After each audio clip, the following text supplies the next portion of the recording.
Assalamualaikum warahmatullahi wabarakatuh. Saya Muhammad Rozai Rafiq bin Muhammad Roni bersama tim Assembly Corp Negeri Johor berada di Kompleks Mahkamah Johor Bahru pada hari ini.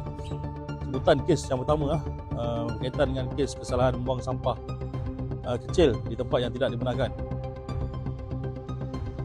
Pada hari ini 23 bulan 1 merupakan dua kes yang pertama bagi Perintah Khidmat Masyarakat. Kami telah mendapat perbicaraan dua kes yang pertama di bawah Perintah Khidmat Masyarakat.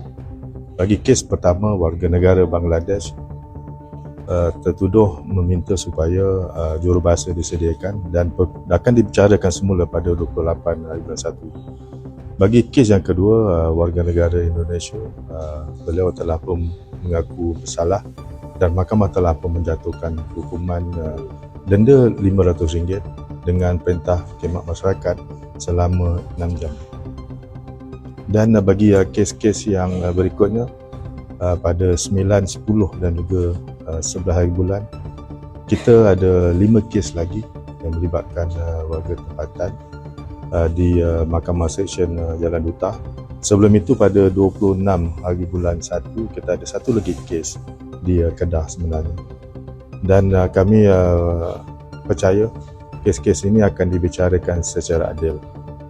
Sehingga semalam sebanyak 418 kes telah pun dicatatkan yang melibatkan tempatan seramai 315 orang dan juga warga asing sebanyak 103 orang.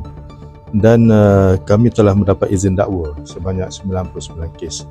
Jadi berdasarkan pada rekod mahkamah, 15 telah pun disetujui akan dibicarakan dalam masa yang terdekat ini.